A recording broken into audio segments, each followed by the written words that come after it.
पूरे देश में कोरोना की तरह ब्लैक फंगल भी अपने पैर पसार रहा है। अब गाजियाबाद में भी फंगल इन्फेक्शन के मामले तेजी से बढ़ते सामने आ रहे हैं, जिसके चलते गाजियाबाद में ऐसे मरीजों की संख्या 26 हो गई है और इनमें से एक की मौत भी हो गई है। इस बीमारी का इलाज कर रहे चिकित्सकों का कहना है कि फिलहाल जिस तरह से यह बीमारी तेजी के साथ फैल रही है, इसके इलाज के लिए पर्याप्त दवा उपलब्ध नहीं हो पा रही है। हालांकि इस बीमारी को गंभीरता से लेते हुए मुख्यमंत्री योगी आदित्यनाथ ने ट्वीट कर कहा कि यह दवा उपलब्ध करा दी गई है और निजी अस्पताल में इसका इलाज करा रहे मरीजों को भी यह दवा उपलब्ध होगी, लेकिन फिर भी पर्याप्त मात्रा में यह दवा अभी भी नहीं मिल रही है।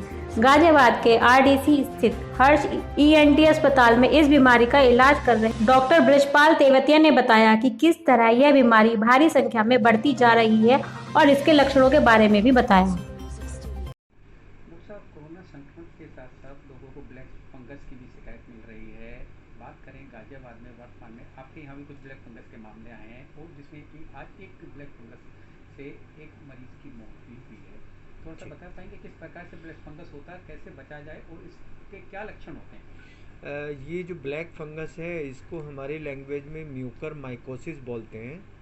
म्यूकर माइकोसिस एक तरह का अपॉर्चुनिस्टिक इन्फेक्शन है जो इम्यूनिटी कम होने वाले मरीजों में होता है।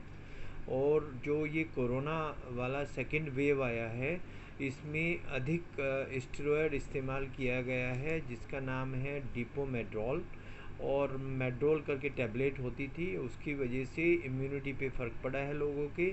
और जो डायबिटिक पेशेंट थे उनको इम्यूनिटी और ज़्यादा कम होने से उनका शुगर भी बढ़ा है। जितने भी मरीज़ मेरे पास अभी तक आए हैं सब पोस्ट कोरोना थे और सबको स्टेरॉयड दिया गया था और उन सबको काला फंगस था जिनको शुगर था। अभी तक मेरे पास 25 मामले आ चुके हैं। 25 में से एक मरीज़ जिसका नाम राजा राम था, सियानी का रहने वाला था, उसको मैंने ऑपरेट किया था। आगे से आँख तक पहुंचा हुआ था फंगस और उसके ब्रेन तक गया हुआ था। उसमें इंजेक्शन एम्फोटेरेसिन आइडियली लगना चाहिए था जो उस मरीज़ को अवेलेबल नहीं हुआ और उसके कारण हमें उस मरीज़ को खोना पड़ा। ये बात है परसों की। अभी भी हमारे पास एम्फोटेरेसिन की सप्लाई नहीं है।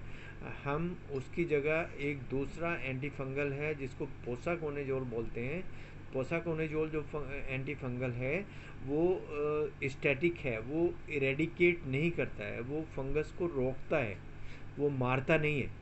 जो एम्फोटेरेसिन बी है वो फंगस को मारता है।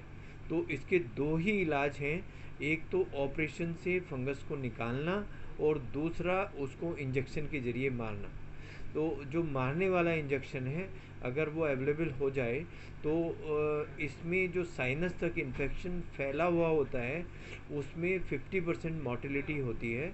50% आदमी उसमें से खतरे में रहते हैं। जिनको आँख तक पहुंचता है उसमें 70% आदमी खतरे में रहते हैं और जिनको ब्रेन तक पहुंचता है उसमें 95 और उससे ज़्यादा परसेंट खतरे में होते हैं।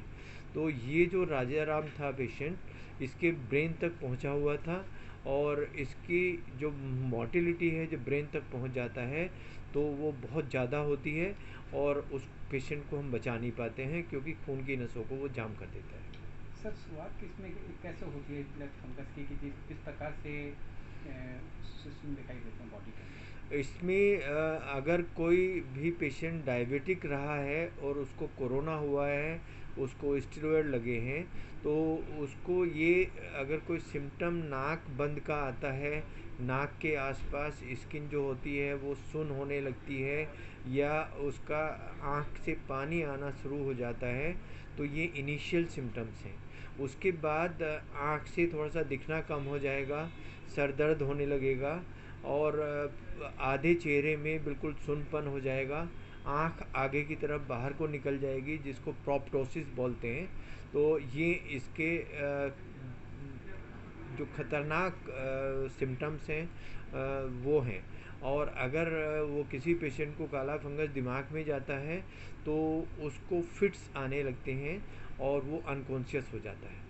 सर, जो इंजेक्शन की आपने बात बताई तो उसके लिए आपने कभी इस संबंध जिला प्रशासन या प्रशासनिक अधिकारी को, सरकार को अवगत कराया?